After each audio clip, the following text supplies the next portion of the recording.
In the global world in which we live, the presence of China is growing as well as its impact.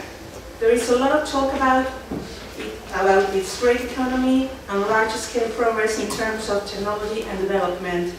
But little is known about this ancient culture, a culture that has been inserted in our Western culture in aspects that are rather unknown to the general public, and that come from the commercial and cultural exchanges that took place centuries ago and that represented a meeting point of great magnitude in the artistic sphere.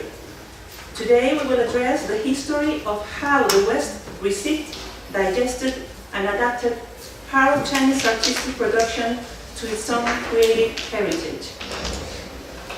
If we want to talk about a true influx of Chinese art upon Western art, we must go back to the 16th century, although there is some small-scale exchanges of artistic works during the papal and royal embassies that the West sent to China under the rule of Mongolian Yuan dynasty between the 13th and 14th centuries, as well as a limited number of unknown works that specific merchants, such as the Polos, could bring directly or indirectly to Europe, as well as diverse merchandise arrived at the maritime republics of Italy of the 14th and 15th centuries, such as Venice, Pisa, and Genoa, where people were aware of the existence of Chinese porcelain. An example of this is the famous Guignard Fonthill vase, which is believed to have reached the hands of the King of Naples in 1381 as a gift from King Louis the Great of Hungary. It seems that the last one obtained it from an embassy of Nestorian Christians who came back from China several decades before. This vase already shows one of the constant features of Chinese art in the West, its adaptation to European taste through its manipulation, as can be seen in the silver mount that was made for this piece.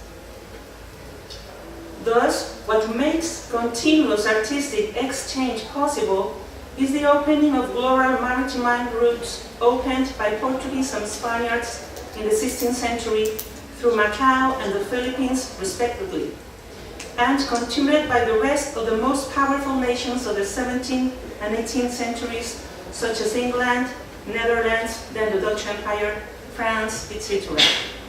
As a result, a new hybrid taste will appear in Europe between the 17th and the 18th centuries. This aesthetic phenomenon has its own name, chinoiserie, or Chinese style, Goût Indo-Chinois, Lo Chinesco, and Chinerías in Spanish, and lacks a specific start date since it is gradually generated until reaching its zenith in the Rococo period.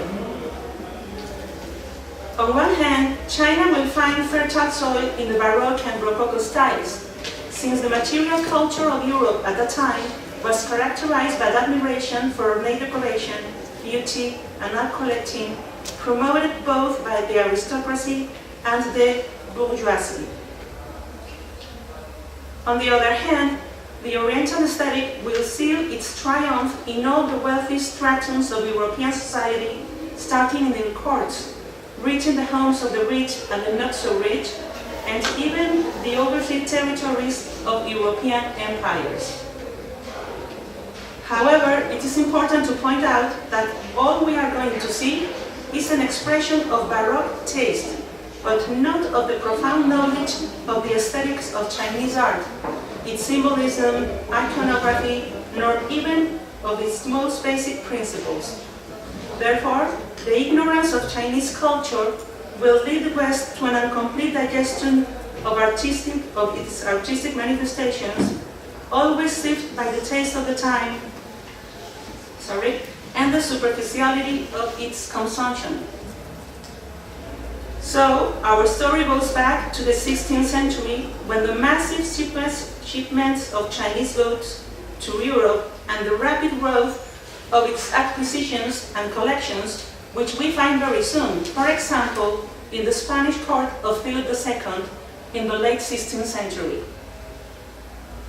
The Spanish king benefited from the route of the galleons established between Manila, Mexico, and Spain, around 1573, reaching a big collection of Chinese porcelain, probably initiated with the first ship, which brought more than 22,000 pieces of Chinese porcelain. In his palace, there were also Chinese furniture, books written in Chinese, and many other curiosities arrived from the so-called Middle Kingdom. Further, Spain gave birth to a hybrid aesthetic proposal with Oriental elements in the viceroyalties of its empire, in what is now part of the American continent, one aspect that I will address today. As for the artistic areas influenced by China, we can establish a basic group related to the aesthetic of everyday life and to the decorative arts subsumed in the Baroque and Rococo eras.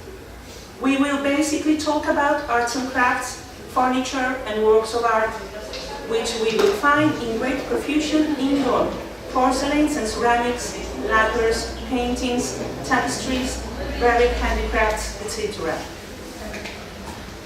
There are also numerous examples outdoor, that is, in the design of gardens and their decorative elements such as kiosks and bridges. Next, I will briefly explain Chinese works by type of material, beginning with the biggest category dedicated to porcelain because of its fundamental impact on Western art. Porcelains and ceramics. Chinese porcelain, well known in the Arab world before becoming famous in Europe, begins to show its fabulous power of attraction in the late 16th century. However, it is the 17th century that sees a thriving trade emergence in which European intermediaries risk large amounts of money, conditioned by storms, pirates, shipwrecks, and wars.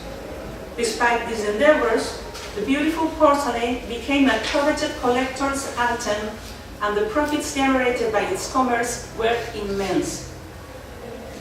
In addition, the appearance of luxurious interiors profusely decorated with Chinese works marked a new era, exemplified by the impact of the palace of the French king Louis XIV, the Sun King, or Roi Soleil, the famous Versailles. The sumptuous residence received a huge number of Asian objects and products made to the façon machine, particularly since the 1660s onwards, using the royal privilege to acquire important pieces and in great volume through the French East India Company, founded in 1664. The French king's fondness for Chinese porcelain will be seen especially in the so-called Trianon de Porcelaine, which had an ephemeral life and was a paradigmatic example of the influence of China on French architecture. Besides decorating its inner spaces with Asian goods, it was coated on the outside with faience ceramic tiles, imitating the blue and white Chinese porcelain, but made in the European workshops of Nevers, Delft, Rouen, and Lisieux. Its example was followed by other sovereigns, and Chinese ceramics began to proliferate, as well as external decorative elements of Oriental style, such as pagodas, kiosks, and temples, even in countries as distant as Russia and Denmark. The designs of porcelain cabinets also multiplied, like this one carried out by Daniel Marot, who was a specialist in indoor designs in Chinese style, producing a true horror vacui by saturating spaces with porcelains. Since the early 18th century onwards, rooms and cabinets of porcelain dedicated partially or entirely to these pieces were part of every important cultural landscape. Let's see a couple of the examples. This is Charlottenburg Castle in Berlin. And in the Spanish case, this is the famous porcelain cabinet of the Royal Palace of Aranjuez, created by Giuseppe Gricci around 1765, that no longer uses Chinese pieces, but porcelains made in Spain at El Buen Retiro factory, which is an example of the many factories created on European soil to compete with Chinese porcelain. Nevertheless, it has been a long road to achieving a porcelain production of their own. The Europeans had a certain idea of what porcelain was, but they did not know the fundamental ingredient, that is to say, kaolin. Neither knew its exact process, because the Chinese took great care to keep the secret in their kilns. We have numerous old European texts referring to Chinese porcelain, like the precedent one, many of them written by Spaniards in the 16th century, and some spectacular references, such as the engraving of the Nanjing porcelain pagodas in the book by Johann Neuhoff of 1665, published in Dutch and French, an embassy from the East India Company of the United Provinces to the Grand Tartar Khan, Emperor of China. First book illustrated and fully dedicated to China. The West will acquire different types of porcelain that we can explain in the following categories. First, those made for Chinese market and of better quality, which will also reach Europe. Second, lower works destined for European market, such as craft-style porcelain. In craft porcelain, we appreciate the segmentation in panels characteristic of this type of design. Third, Chinese blue and white porcelain, which is the classic model of Chinese porcelain that we can find everywhere. Also related to the previous one. Fourth, export porcelain with Western motifs made or not under command, such as Canton production of porcelains with heraldic motifs, as can be seen in this porcelain plate made for the captain of a Dutch ship, and the other China ware for the Spanish market of the 18th century. Fifth, Chinese pieces retouched in Europe with additions to make them more attractive, that, as I explained before, is an early form of adaptation of Chinese porcelain to European taste. This blue and white porcelain of the Ming Dynasty has been embellished with a 16th century English zero mount on the right. Finally, in sixth place, works made in Europe with faience, ceramics, and European porcelain copying Chinese aesthetic, especially coming from cracked porcelain as well as blue and white porcelain, as is stressed in the production of China ware in Delft, Netherlands, giving rise to its branding style, as we can see, appreciate in its manufacturers today, maintaining the same aesthetic patterns for more than 400 years. This production is a consequence of the immense amount of porcelain that the East India Company of the Netherlands, the Vogue, brought to Europe from 1602 onwards. Other styles that were successfully made in China and exported to the West were the imitation of Japanese Imari porcelain coming from Arita and later copied at the Delft factory, and the beautiful terroir porcelain, known in the West by the French term blanc de Chine, which we see reflected in this cup of Meissen with plum blossoms. And not only Chinese porcelain is imported. Other pieces highly esteemed by Europeans since the early years of the 16th century will be teapots and works in red clay from Yixing, whose designs will be repeated in European factories in the Netherlands and Germany, appearing even in books dedicated to the use of tea, and in some paintings. Also, the clays of Yixing will be emulated with considerable success by Johann Friedrich Bodga and Edenfried Beuter von Schönhaus, who worked in parallel since the late 17th century in the formula for making porcelain, a subject that I will shortly address. This imitation of Chinese porcelain in European territory was behind the search for its secret formula, a quest not only encouraged to reduce the costs of its acquisition, but also to achieve the enrichment that could provide, since its direct sale would make whoever possessed the receipt very rich. Porcelain was considered as important as gold in writings of the time. While the secret of the manufacture of the porcelain remained unknown, it was imitated. This is how Delft porcelain is born, already mentioned during this talk. It was proto-porcelain or soft porcelain, without kaolin, made with faience-type earthenware. In Delft, there were about 20 factories, among which the Griekse A stand out strongly, specialized in the imitation of Far Eastern porcelains. In addition, they counted on relevant artisans who became famous for their designs, such as Daniel Marot the Elder, whose work we can see in these images.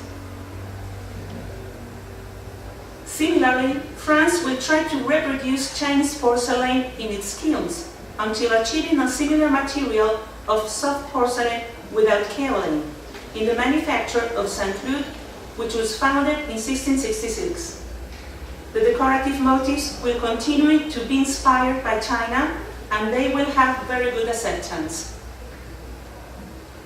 The first and most important porcelain factory, after a brief attempt in Dresden, will be erected in Meissen and run by Vodka.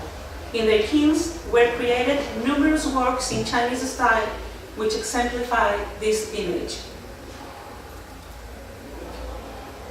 Once the Meissen factory is established, similar plants appeared in Vienna and in various cities in Germany. France will follow the lead through its famous factories of Sèvres, Saint-Claude, Chantilly, Mancini, and Vincennes. In Great Britain, there will be established in Bow, Chelsea, Derby, Worcester, and in other cities.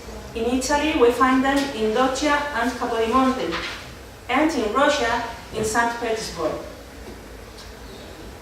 The dissemination of the art of porcelain was very great, driven by a well-known letter from the French Jesuit living in China, François Xavier d'Entrepol, written in 1712 and published years later, explaining how porcelain was made. Thanks to this insertion of Chinese porcelain in the aesthetic of daily life, today we have not only inherited large collections with both original works and imitations, but also paintings and engravings where these manufacturers appeared.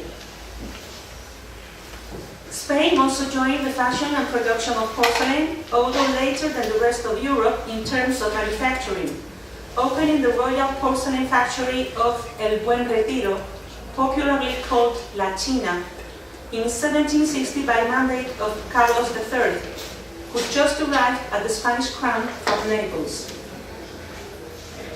The king took advantage of the previous works done in his palaces of Portici and Capodimonte in Naples, profusely decorated with porcelain in Chinese style, made by artisans of the factory of the city, from which he brought not only hand workers, but also the tools and the stoneware. It is considered that his reign is the best exponent of the Spanish chinoiserie fashion, coinciding with the work of the manufacture of El Buen Retiro, where were created the works which decorate the famous Gasparini Hall of the Royal Palace of Madrid. In addition to the Palace of La Granja and the Royal Palace, there are works of Oriental and Western porcelain widely distributed in the Spanish artistic heritage, including the Museum of Decorative Arts, the Museum of Romanticism, the Museum of America, the Naval Museum, the Surrounding Museum, among others. Now, it is worth remembering that this globalization of the chinoiserie through the territories of European empires in other continents will reach America through the Spanish Empire, and there will lead to a curious hybridization between Oriental and Western elements in the Viceroyalty of New Spain. The Mexican state of Puebla has been since pre-Hispanic times a recognized center of pottery production. There arrived in times of the Viceroyalty the famous Spanish ceramics of Talavera de la Reina and their cousin de Mayólica from the Balearic Islands, both with Arab influence. This is how a new hybrid style is formed, often called Talavera Poblana, in which Spanish, Italian, Islamic, and Chinese decorative influences are mixed. However, the breadth of Chinese porcelain will be so strong that in 1653, a pottery guild rule was issued urging its members in Puebla to follow the Chinese models of blue and white porcelain. This success of the Chinese aesthetic will change the production of pottery and earthenware in Puebla forever. At the beginning, they will try to copy the Chinese models accurately, although their works will never be done in porcelain, but in ceramics. The compositions, the motifs, the colors, everything will try to emulate the Oriental models, but the fineness of the work was irregular, and mass production will tend to make lesser quality products. Eventually, it will tend to replace some Asian elements with other closer to the society of New Spain. For example, instead of a Chinese phoenix or fonfan, herons will be put on, or certain Chinese flowers and trees will be replaced by cactus and local flowers. As we saw in the faience style of Delft in the Netherlands, the hybrid pieces of ceramic from New Spain will keep their peculiar and characteristic design until today, being abundant in their markets, for example, in the Parian or Chinese market of Puebla. Some creations were made to accommodate the needs of the society of New Spain, such as the mancerinas, made to support the cups, and the guajes, a sort of dry calabash wood container where the famous Mexican chocolate was consumed. The passion for Chinese pieces in Mexico has a unique exponent in the Fuente del Risco, which is part of a 17th century house in Mexico City, a paradigmatic example of the survival and relevance of Oriental porcelain in the Viceroyalty of New Spain. These Chinese porcelains arrived in the Spanish galleons that traded between the Philippines, Mexico, and Spain, the route of the naos or China of China and Acapulco, whose indirect trade with China generated important profits. The remnants of internal affairs were sent from Mexico to other destinations of the Spanish Empire and to the Iberian Peninsula, expanding the effect of the chinoiserie on a global scale, as Portugal, the Netherlands, France, and England did. The world of lacquer. The interest in both Chinese and Japanese lacquer, it features in all Western writings, mentioning the need to copy the beauty of Chinese lacquerware, for example, in the reign of Marie de Medici, known for her patronage of arts and collecting activities. She said she was in charge of the Tiansayer, expert in the art of imitating Chinese lacquer, a craft process that applied to many decorative objects such as panels, chests, cabinets, boxes, etc. In Italy, it was also known a method to imitate the Chinese lacquer. This early expansion of the imitation of lacquer and Oriental patterns prior to chinoiserie anticipates the very beginnings of such Chinese vogue. In the first decades of the 16th century, we will find the terms China work and China fashion when explaining Western works in pseudo lacquer and Chinese designs. As was the case with porcelain, lacquer became the protagonist of halls and rooms. Lacquer rooms and cabinets were designed and massively decorated with lacquers on their walls, panels, and furniture. In Spain, we have the chambre de lit, or bathroom, royal bathroom, of La Granja de San Ildefonso, designed by Filippo Jugarra in 1735 for Elizabeth Farnese. And in the same way that Europe fervently sought to find the true composition of Chinese porcelain, Chinese lacquer, which is already admirably described by Spaniards in 16th century texts on China, was imitated by European artisans while the recipe remained in China. France, where the fashion for Chinese lacquers induced the adoption of such a style in their local arts and crafts, produced successful designs for lacquered furniture and decorative panels through the famous factory of Le Gobelin in 1672. The items created after the Chinese lacquer will be known as Japanning. The European lacquer work will offer a hybrid style between East and West. A fine example of Western lacquerware is the Martin Brothers one, popularly called Vernis Martin, in the first half of the 18th century. Although France will lead the production of lacquers, England, Italy, the Netherlands, and other nations also stood out as important centers of lacquered creations. In addition, there will be European publications on the art of lacquer, some of them very important, such as that of John Stalker and George Parker, treatise of japanning and varnishing in 1688, where models and patterns in Chinese taste were provided and even corrected from their originals.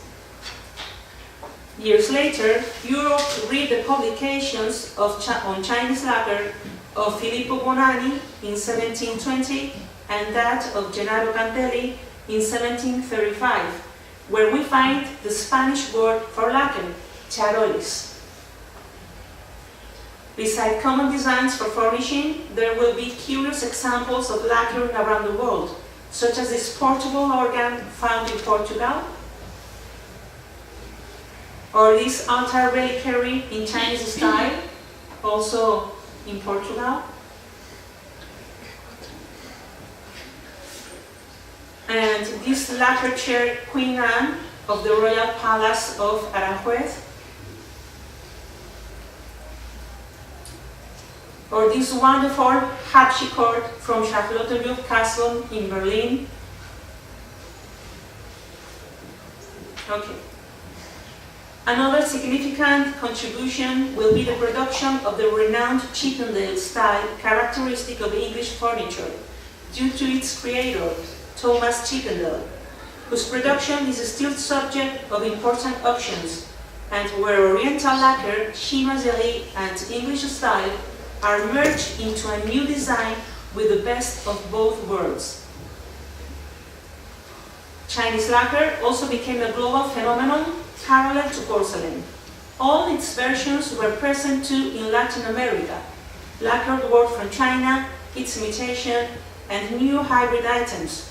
And Mexico had a main role due to similar circumstances to those of the Puebla pottery that we saw earlier. That is, in pre-Hispanic Mexico, there were already strong traditions of lacquering, the famous maque or maqueado, that gave an outstanding advantage to Mexican artisans, even though its formula differs completely from the Oriental one. Besides, the result of the lacquered pieces was similar but never identical as expected in such multicultural society. It should be noted that the characteristic carving technique of the Chinese lacquer will not be copied accurately, and the painted lacquer will be widely used, with or without relief. What is clear is that the creations of the New Spain recognize the influence of the Chinese lacquers of Coromandel and other lacquered works from the Far East. Thus, in this vast period arises from the viceregal workshops a bulky domestic production of furniture, where stands out, among others, croquettes, cabinets, desks, as well as a large number of decorative objects with Chinese influence, boxes, boards, chests, trunks of various sizes, etc. The new mix of traditional pre-Hispanic procedures and Oriental motifs will be particularly strong in Olinalá, in the state of Guerrero, and in the state of Michoacán up to today. Nowadays, some of the patterns and symbols of Mexican lacquer work come from the world of Chinese porcelain and culture, such as the Chinese fretwork, which is an abstraction of the Lei Wen symbol, cloud and thunder in China. Another example is this large lacquer chest of Linaje on the right below. Its patterns and composition are similar to Chinese silks embossed and embroidered that reached the viceroyalty. And finally, we have this lacquered guaje from the 19th century, where the Buddhist symbol of the infinite, so common in Chinese designs, is inserted. It is quite amazing. Now, the world of images. The image of China present in castles, palaces, and residences of all conditions was shaped through engravings, patterns, and designs taken from publications, silks, tissues, porcelains, and many other Chinese goods. These elements gave rise to motifs on walls, printed papers, rugs, tapestries, linens, paintings, and export paintings. Consequently, we find the Chinese topic in painted doors, panels, frescoes, paintings, drawings, and designs, often enhanced by the collaboration of artists from the Baroque and Rococo of great fame, such as Antoine Watteau, François Boucher, and Jean-Baptiste Pilman. Their creations will provide models for further works in tapestry and other mediums. For example, Boucher made a well-known catalog of Chinese figures following the previous designs of Watteau, those ones, okay? In 1731.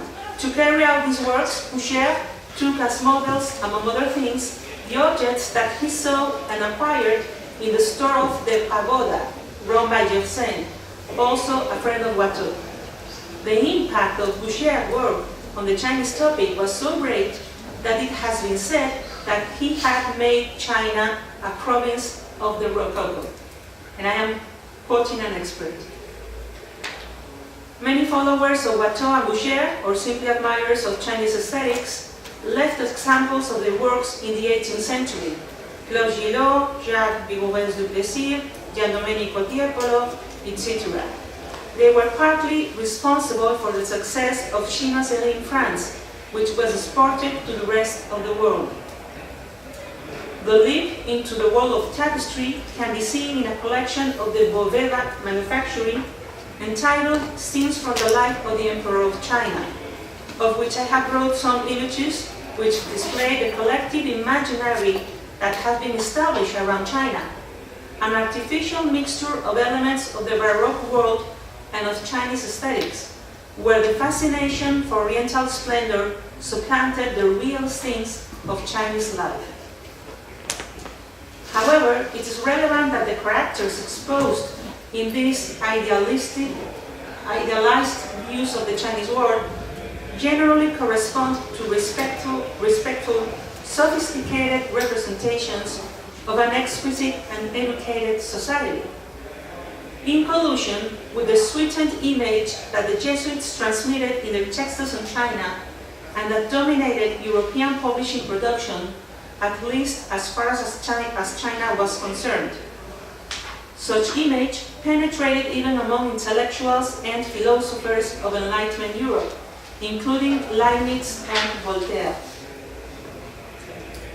Other objects, apart from lacquers, we have seen apart from the lacquers we have seen and the displayed skills of Oriental and colonial artisans, there are other techniques and materials commonly used in both cultures, East and West, and in this particular case, Mexico. This is how works with mother of pearl and artistic procedures used since time immemorial in Mexico, with a style completely different from that of Asia, will gain a new aesthetic concept. The most spectacular example of hybridization using mother of pearl are Hispanic paintings called enconchados, that is to say, shell inlaid. of which there is a beautiful collection of the 17th and 18th centuries. This technique, quite unique and still under debate because some authors relate Asian artisans to its manufacture, indirectly inherit other procedures coming from the Far East, like Chinese and Japanese lacquer screens with inlaid mother-of-pearl, boxes, furniture, and other objects decorated with this precious material. Also, is related to the westernizing tradition of the Japanese workshop by the end of the 16th century of Italian Jesuit Giovanni Niccolò, where Japanese lacquers were used with oil paintings and decorated with mother-of-pearl details. These large panoramic pictures, painted with little pigment and profusely decorated, show the result of this crossroads in the art world. In addition, the Oriental lacquers with mother-of-pearl inlays used Oriental design patterns, which are taken up in the art of the furniture, marquetry work and so, and in the decorative arts, producing colonial works that survive in the aesthetic of modern manufacturers in Mexico, especially among the Otomi community. Coming back to the above-mentioned Chinese and Japanese screens, these imports will have an enormous impact in Mexico and Spain, going through the same stages of other Oriental pieces, that is, purchase of original works, copies of Asian models, and finally, adaptation to local taste by restricting Oriental elements. It should be added that some of the most curious examples of the art of the screen in Mexico and Spain have been studied as possible works of Oriental manufacture, in the same way as Enconchados paintings, since the galleon also carried Asian immigrants via the Philippines to Mexico. As for the ivory, the Chinese pieces will be collected very soon, like almost everything coming from China. In relation to these processes of hybridization, where we best observe such a thing is in the religious art, since many creators of these pieces were in India, the Philippines, China, and Mexico, and shared common patterns in their crafts, the lack of sensuality or hieratic poses, and the simplicity of manufacturing. These works will be parallel to others of Chinese style and origin, which stand out for being greatly executed and the preciousness of its finish, such as the floating pavilions that we find in several Spanish and American museums.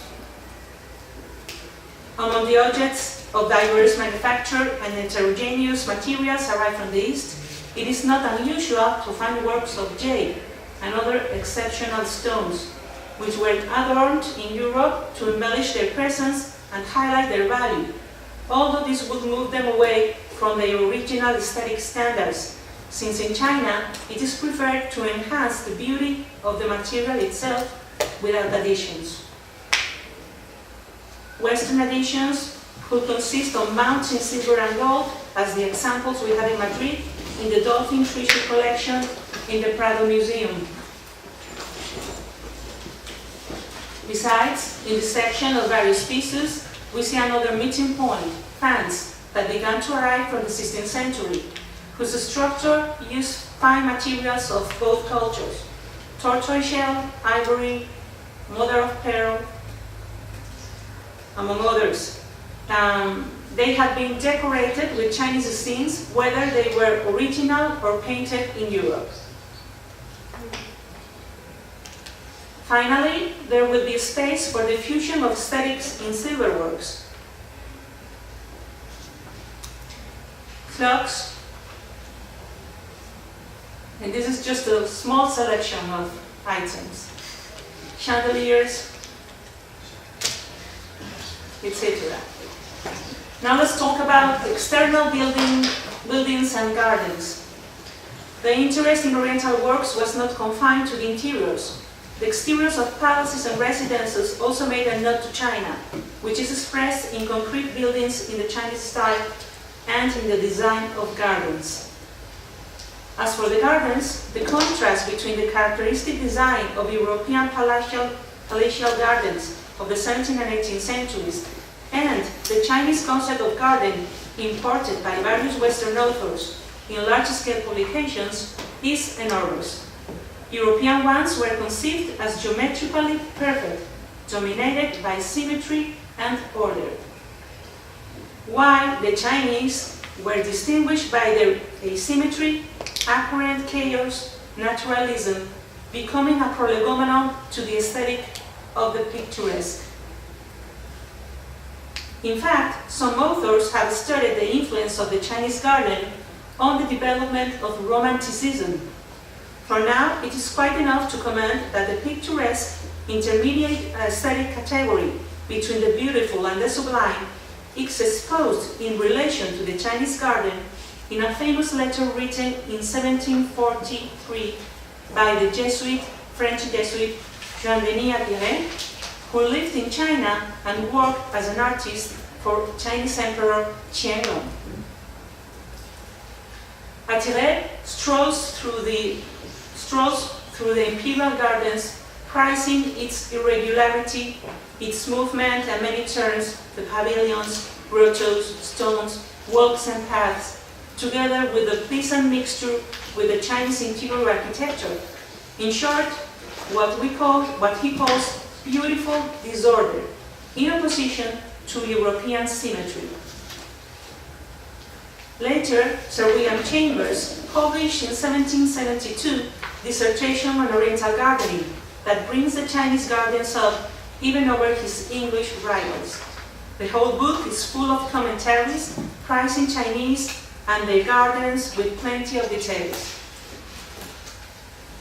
In any case, in the West we will not find strictly Chinese gardens, but an heterogeneous mixture of prevailing aesthetics, that is, Baroque, Rococo, Chinese, and even Gothic elements. But the Chinese garden will become so famous that Geoffroy Lebouche, in his work Bouteille de Nouveau Jardin à la Mode, after 1774, said that everybody knows that the English garden is nothing but an imitation of those of China. Impressive, isn't it? Something, a sentence that Horace Walpole did not agree with in his famous text on modern gardening 6 years later. However, the English will be the most receptive to this new style, finding in the Oriental charm a way out to the rigidity of the French garden and creating a new aesthetic halfway between East and West. Despite this success, the Chinese garden will be subject to the same ignorance as the rest of the Chinese art, so the European customers will never know the deep connection that exists between them and the Chinese old doctrine of Taoism, nor will understand their symbols, its philosophical concepts, nor its connections between the microcosm and the macrocosm. Fortunately, we can still find several examples of gardens in Chinese style with their decorative elements. Now I'll go faster. This is in Vienna, in Luxembourg. This is for the Empress of Russia in Chinese style. And an example of a fake bridge on Chinese style, which lasted just a couple of years in London over the Thames. And in addition, the furniture that accompanies the gardens was strongly influenced by Chinese taste. I won't explain it because we are run out of time in 1 minute. So let me show you just the titles of these books about Chinese designs. William Halfpenny, Sir William Chambers, a very famous one, where we can see these designs of Chinese items, porcelain, bronzes, teapots, etc., and this relation between indoors and outdoors. And this is how we finish this very fast and short walkabout about the exchanges, artistic exchanges between East and West, and the influence of Chinese art upon Western art. Thank you.